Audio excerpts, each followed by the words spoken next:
नमस्कार दोस्तों, स्वागत है आप सभी का एक बार फिर से आपके अपने YouTube चैनल टेक्निकल जॉब ज्ञान में। दोस्तों आज की इस वीडियो में अपन बात करने वाली है PGCL power grid corporation of India limited, Bharat सरकार की पीएसयू कंपनी है। यहाँ पे डीटी डिप्लोमा ट्रेनिंग की अभी करंट के अंदर वैकेंसी आई हुई है। तो आज की इस वीडियो के अंदर अपन बात करेंगे डिप्लोमा ट्रेनिंग की आपको तैयारी किस हिसाब से करनी चाहिए, कौन कौन सी चीज़ें आपके सिलेबस के अंदर है, पेपर पैटर्न क्या रहने वाला है, उसके बाद में उन चीज़ों को आपको कौन सी बुक से कहाँ से आपको पढ़ना चाहिए, कितना टाइम आपको इसकी तैयारी करने के लिए लगाना चाहिए। तो डिटेल में अपन बात करने वाले हैं। चाहे आपने अभी ये जो करंट के अंदर 211 पदों पे भर्ती चल रही है इसके अंदर आवेदन कर दिया है या फिर आवेदन करने वाले हो क्योंकि इसके फॉर्म अभी चल रहे हैं, या फिर आप डिप्लोमा के सेकेंड ईयर में या फिर फाइनल ईयर में स्टडी कर रहे हो, भविष्य में आपको डिप्लोमा ट्रेनिंग की तैयारी करनी है, तो भी आज का वीडियो आपके लिए काफ़ी इंपॉर्टेंट रहने वाले हैं। कंप्लीट चीज़ों के बारे में अपन डिटेल में बात करने वाले हैं। चैनल पे पहली बार विजिट कर रहे हो तो सब्सक्राइब जरूर कर लीजिएगा। इसी वीडियो को डिस्क्रिप्शन में आपको हमारे टेलीग्राम चैनल की लिंक मिलेगी, तो उसको ज्वाइन करके आप परमानेंट मेरे साथ में कनेक्ट हो सकते हो। तो चलिए दोस्तों आज की इस वीडियो को स्टार्ट करते हैं। PGCIL diploma training. PGCIL diploma training एक जूनियर इंजीनियर लेवल की वैकेंसी है। जेई लेवल की आपको यहाँ पे तैयारी करने की जरूरत है। स्टार्टिंग में 1 साल का आपका जो प्रोबेशन पीरियड रहता है, तो यहाँ पे ये जो वैकेंसी है डिप्लोमा ट्रेनिंग के नाम से, तो 1 साल तक आपकी पोस्ट है वो डिप्लोमा ट्रेनिंग रहती है। जैसे ही 1 साल का टाइम पीरियड कंप्लीट हो जाता है तो आप जूनियर इंजीनियर की आपके लिए रैंक होती है और जेई लेवल की सैलरी और फैसिलिटीज आपको मिलती है। तो जेई लेवल की आपको यहाँ पे तैयारी करने की जरूरत है। तो सबसे पहले अपन बात कर लेते हैं दोस्तों यहाँ पे आपके सिलेक्शन प्रोसेस के बारे में। तो मात्र एक सीबीटी के माध्यम से आपका सिलेक्शन होता है, कोई भी इंटरव्यू वगैरह यहाँ पे होता नहीं है। तो कौन सी चीज़ आपको कहाँ से पढ़नी चाहिए उससे पहले अपन जान लेते हैं पेपर के अंदर कौन कौन सी चीज़ें पूछी जाती है उसके बारे में। तो पेपर के अंदर आपका सिंगल पेपर रहता है जिसके अंदर 2 पार्ट रहते हैं। पार्ट 1 जो रहता है ये आपका टेक्निकल का रहता है और पार्ट 2 जो रहता है ये आपका नॉन टेक का रहता है। टेक्निकल में आपको 120 प्रश्न पूछे जाएंगे, जो कि आपकी ब्रांच से संबंधित प्रश्न पूछे जाएंगे, 120 प्रश्न पूछे जाएंगे। पीजीसीएल में ज़्यादातर जो वैकेंसी होती है वो इलेक्ट्रिकल ब्रांच के लिए रहती है। अगर आप में से कोई इलेक्ट्रिकल का इस प्रकार का बच्चा है, इस टाइप का बच्चा है जो चाहता है कि कोई इस प्रकार की वैकेंसी जो हर साल आए उसकी मेरे को तैयारी करना है, तो वो पीजीसीएल की तैयारी कर सकता है। क्योंकि पीजीसीएल के अलग अलग रीजन के लिए हर 4 महीने के बाद में, 6 महीने के बाद में इसके नोटिफिकेशन आते रहते हैं। तो आप एक बार तैयारी करते हो तो सभी एग्जाम को आप दे सकते हो। अभी जो इसका नोटिफिकेशन है वो सभी रीजन के लिए कंबाइंड नोटिफिकेशन है दोस्तों, 11 पोस्टों के लिए। उसके बाद में अपन नॉन टेक की बात करें तो यहाँ से आपसे 50% आपको पूछे जाएंगे और यहाँ पे 50% के अंदर आपके जो सिलेबस है या सब्जेक्ट की अपन बात करें तो मैथ है, रीजनिंग है, उसके बाद में आपका इंग्लिश सब्जेक्ट है ना, इंग्लिश सब्जेक्ट है। तो ये 4 सब्जेक्ट है ना, टोटल मिला करके आपको 3 और 4 सब्जेक्ट आपको तैयार करने होते हैं। अब देखिए आपको इनकी तैयारी करने के लिए, जूनियर इंजीनियर की तैयारी करने के लिए कितने टाइम पीरियड की आपको आवश्यकता होती है उसके बारे में पर बात कर लेते हैं। जेई की अगर आपको तैयारी करनी है, बिल्कुल अगर आप फ्रेशर्स हो, पहले कभी आपने दिया नहीं, कोई भी बुक आप लेके नहीं आए हो, बिल्कुल आप 0 से स्टार्ट कर रहे हो, तो 4 से 6 महीने की आपको तैयारी करने की ज़रूरत है। उसके बाद में इस वैकेंसी के बारे में अगर अपन बात करें 211 पदों वाली वैकेंसी की, तो अभी देखिए 13 दिसंबर का दिन है। इसका जो एग्ज़ाम है फरवरी के अंदर इन्होंने टेंटेटिव बता रखा है। तो यहाँ पे आपके पास में लगभग 2.5 यानी कि 2.5 महीने के आसपास में टाइम है। यानी कि टाइम आपके पास में आधा है, तो तैयारी आपको डबल करनी पड़ेगी, हार्ड वर्क आपको डबल करना पड़ेगा। इस प्रकार के बच्चे जो डिप्लोमा सेकेंड ईयर में या फिर फाइनल ईयर में पढ़ाई कर रहे हैं, उनका सपना है जूनियर इंजीनियर बनने का। तो अभी से आप अपना जो टाइम पीरियड है वो स्टार्ट कर दीजिए। कम से कम आपको 2-3 घंटे है वो जो मैं आपको बेसिक कुछ बुक्स बता रहा हूँ उन्हीं बुक से आपको स्टडी करनी है। डिप्लोमा की जो कुछ बेसिक बुक होती है जहाँ से जूनियर इंजीनियर लेवल का मैक्सिमम सिलेबस आ जाता है। देखिए अगर आपके पास में जो 4 से 6 महीने का टाइम आपके पास में इस वैकेंसी अगर आप अटेंड नहीं कर रहे हो, आने वाली जो भी वैकेंसी है डीएमआरसी की हो गई, एसएससी जेई की हो गई, कोई भी वैकेंसी उसको आपको अटेंड करना है, तो 4 से 6 महीने के अंदर आप तैयारी कर सकते हो। इतनी आपको पढ़ाई करने की ज़रूरत है, 5-6 घंटे की। उसके बाद में अगर आपका टाइम पीरियड आधा हो जाता है, यही एग्जाम आप दे रहे हो अभी जो करंट के अंदर वैकेंसी चल रही है, तो कम से कम आपको जो टाइम पीरियड है उसको बढ़ा करके 7-8 घंटे कर देना है। ऐसा नहीं है कि इतना टाइम चाहिए और 2.5 महीने के अंदर अपन तैयारी कैसे करेंगे। अभी भी तैयारी करके आपने देखिए जो चीज़ें तैयार कर रखी है डिप्लोमा लेवल की, और यहाँ पे जो सिलेबस आएगा वो भी डिप्लोमा लेवल का ही आएगा। तो 2-2.5 महीने के अंदर भी उन चीज़ों का आप रिवीजन कर सकते हो। अच्छी तरीके से आपने डिप्लोमा कर रखा है तो आप हार्ड वर्क करके अभी इस एग्ज़ाम को क्रैक कर सकते हो। 7-8 घंटे की आपको अभी पढ़ाई करने की ज़रूरत है। पहली चीज़ तो ये है। उसके बाद हम बात ये आती है कि इन चीज़ों को हमारे को पढ़ना कहाँ से चाहिए, बेस्ट बुक कौन सी है। पढ़ाई स्टार्ट करने से पहले आपके पास में कंप्लीट कंटेंट होना जरूरी है, कौन सी चीज़ आपको पढ़नी है, कहाँ से पढ़नी है, और वो सारा जो स्टडी मटेरियल है आपके पास में होना चाहिए, ताकि आपको पढ़ाई करते टाइम ये नहीं हो कि टेक्निकल चीज़ें कहाँ से पढूं, ऑब्जेक्टिव पर्सन कहाँ से लगाऊं, उन चीज़ों को ढूंढना, नॉन टेक की कौन सी बुक बेस्ट रहेगी, इन सब चीज़ों को करने की आपको ज़रूरत नहीं पड़े। स्टडी मटेरियल आपके पास में होना चाहिए। देखिए अब अपन बात कर लेते हैं भी इसकी तैयारी आपको कौन कौन सी चीज़ों से या फिर कौन कौन सी बुक से करनी चाहिए। इलेक्ट्रिकल ब्रांच से अपन बात कर रहे हैं, पीजीसीएल की वैकेंसी भी लगभग इलेक्ट्रिकल वाले बच्चों के लिए होती है ज़्यादातर, और मैं खुद इलेक्ट्रिकल ब्रांच से हूँ तो उनके स्टडी मटेरियल के बारे में मुझे ज़्यादा बेस्ट नॉलेज है।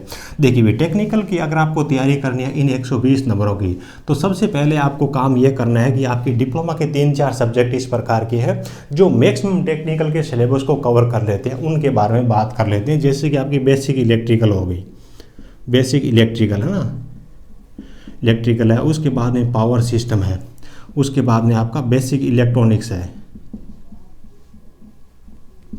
बेसिक इलेक्ट्रॉनिक्स है, और उसके बाद में इलेक्ट्रिकल मशीन है, इलेक्ट्रिकल मशीन है ना, मशीन है। तो ये सब चीज़ें आपको सबसे पहले तैयार करनी चाहिए। ये चीज़ें अगर आपने तैयार कर ली तो लगभग 70% पेपर रहेगा ना, इसका वेटेज इन्हीं सब्जेक्ट में से रहने वाला है। तो डिप्लोमा लेवल का एग्जाम है तो सबसे पहले आपको इन बेसिक चीज़ों को पढ़ना पड़ेगा। हालांकि ये नहीं कि यही 4 बुक आपने पढ़ ली, आपको गाइड वगैरह की जरूरत नहीं पड़ेगी। तो आपके पास में इस प्रकार की एक गाइड होनी चाहिए जो हर एग्जाम के लिए उसी से आप तैयारी कर सको। डिप्लोमा ट्रेनिंग की है तब भी आप टेक्निकल उससे तैयार कर सको। एसएससी जेईई के लिए वही बुक आपके पास में रहे, डीएमआरसी जेईई कोई सा भी एग्जाम हो, इस प्रकार के आपके पास ही बुक होनी चाहिए। और जो भी इलेक्ट्रिकल ब्रांच से सक्सेसफुल बंदे हैं जूनियर इंजीनियर लेवल की पोस्ट पे या फिर जूनियर इंजीनियर की जिन लोगों ने तैयारी की है, 2-3 बुक मेनली आती है, जिनमें से मैं आपको नाम बता देता हूँ। देखिए एक तो आती है वी.के. मेहता की, मेहता और रोहित मेहता के नाम से बुक आती है, और दूसरी जो बुक आती है वो आती है आर.के. राजपूत की। किसकी आती है? आर.के. राजपूत की बुक आती है। तो इन दोनों में से आपके पास में कोई एक बुक होना जरूरी है। उसके बाद में ये चीज़ें तो आपको पढ़नी ही पढ़नी जरूरी है, ठीक है। और उसके बाद में लगभग आपको कहीं से भी ले लो 10,000 ऑब्जेक्टिव प्रश्नों का कंटेंट आपके पास में होना चाहिए। इतनी चीज़ें अगर आप लेके बैठ गए, इसका मतलब ये है कि टेक्निकल के लिए आपको कहीं से भी इधर उधर से कोई भी कंटेंट लेने की चिंता करने की ज़रूरत नहीं है। कंप्लीट चीज़ें, ये जो चीज़ें हैं कंप्लीट सिलेबस को कवर कर लेगी, चाहे आप जेईई लेवल का कोई सा भी एग्जाम देना। अब बात ये आती है कि ये जो बुक्स है ना, ये इंग्लिश लेवल के अंदर ही है। देखिए राजस्थान के जैसे कि मेरे जैसे कोई बच्चे, जब मैंने डिप्लोमा किया था ना, अभी तो बीटेक मैंने कर लिया है, डिप्लोमा किया था तो मैं भी राजस्थान से हूँ, हिंदी लैंग्वेज का स्टूडेंट था, हिंदी मीडियम का स्टूडेंट था। ये बुक्स इंग्लिश वाली मेरे भी समझ में नहीं आती थी। राजस्थान हो गया, यूपी हो गया, शायद हरियाणा भी है, तो यहाँ पे डिप्लोमा हिंदी लैंग्वेज के अंदर है, तो इन बच्चों को समझ से आती है इंग्लिश वाली बुक को समझने में। तो उनके लिए उन बच्चों को क्या करना चाहिए भाई, आपके पास में या तो ये चीज़ है कि आपको परमानेंट जेईई की तैयारी करनी है, तो इनमें से कोई बुक है एक आप पढ़ना स्टार्ट कर दो, इन्हीं को आपको तैयार करना होगा। दूसरी चीज़ ये है कि अगर आप इनसे नहीं पढ़ना चाहते हो और आप चाहते हो कि हम जितने टाइम पढ़ाई करें उनका हमारे को आउटपुट मिले, क्योंकि इनमें हिंदी मीडियम वाले जो बच्चे आधा टाइम उनको इनकी इंग्लिश समझने में लग जाएगा, बार बार डिक्शनरी खोलनी पड़ेगी, गूगल ट्रांसलेशन उनको चलाना पड़ेगा। तो इस प्रकार की चीज़ जितनी आप पढ़ाई करो उसमें आपको आउटपुट मिले, तो हिंदी लैंग्वेज का कंटेंट आपके पास में होना चाहिए। अब हिंदी लैंग्वेज का मार्केट के अंदर आपको कोई बुक जेईई लेवल की नहीं मिलेगी।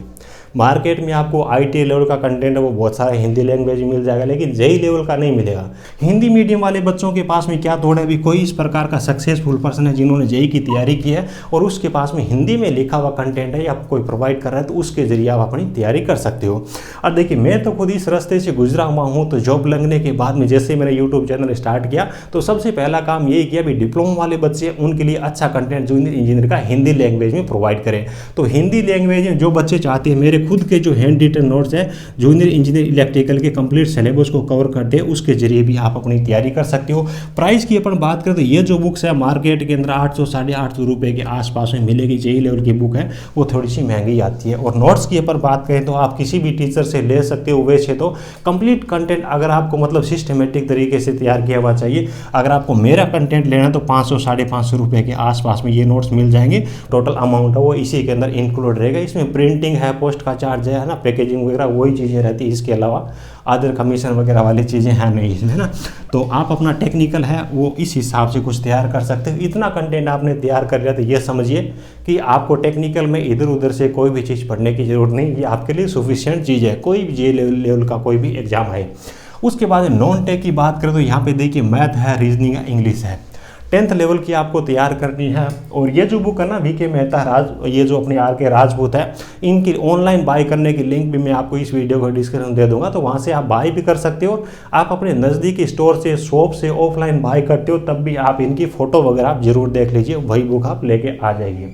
मैथ की, रीजनिंग, इंग्लिश की बात करें तो टॉपिक वाइज सिलेबस आपको यहाँ पे नहीं मिलेगा, 10th लेवल का सिलेबस आपको तैयार करना चाहिए। बुक कौन सी आपको लेके आनी चाहिए ताकि इन सब चीज़ों को कवर कर सके, उसके बारे में बात कर लेते हैं।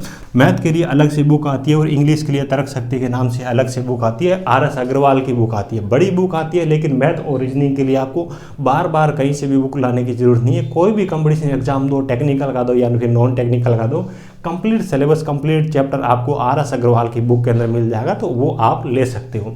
इंग्लिश की अपन बात करें तो KD कैंप्स की एक टीचर है नीतू मैम है, तो नीतू मैम की बुक के जरिए आप अपनी इंग्लिश है उसको तैयार कर सकते हो, बहुत ही अच्छी बुक आती है। तो टेक्निकल में आप इतना कंटेंट है उसको तैयार कर लीजिए, कहीं से भी इधर उधर आपको माथा मारने की ज़रूरत नहीं है। और नॉन टेक में मैथ है, रीजनिंग और इंग्लिश के लिए जो मैंने आपको बुक्स बताई है, इन बुक्स को बाय कर सकते हो। तैयारी स्टार्ट करने से पहले कंप्लीट कंटेंट आपके पास में होना चाहिए, चाहे आप डिप्लोमा के फाइनल ईयर में हो, चाहे आपने डिप्लोमा कर लिया है। देखिए 3 साल आपने पढ़ाई की है, हार्ड वर्क किया है, घर वालों ने आप पे पैसे लगाए हैं, 3 साल आपको फ्री भी छोड़ा है। तो जूनियर इंजीनियर अगर आपको बनना है तो अभी से हार्ड वर्क करना स्टार्ट कर दीजिए और सिस्टमेटिक तरीके से आप अपनी पढ़ाई अभी से स्टार्ट कर दीजिए। जूनियर इंजीनियर एक बहुत ही अच्छी लेवल की रैंक रहती है, कंपटीशन भी यहाँ पे रहता है। सिस्टमेटिक तरीके से अभी से आपको अपनी पढ़ाई है उसको स्टार्ट करनी पड़ेगी। उम्मीद है कि सारी चीज़ें आपको अच्छी तरीके से समझ में आ गई होगी। वीडियो अच्छा लगा हो तो एक प्यारा सा लाइक करना, चैनल पे पहली बार विजिट कर रहे हो तो सब्सक्राइब जरूर कर लीजिएगा। Thank you.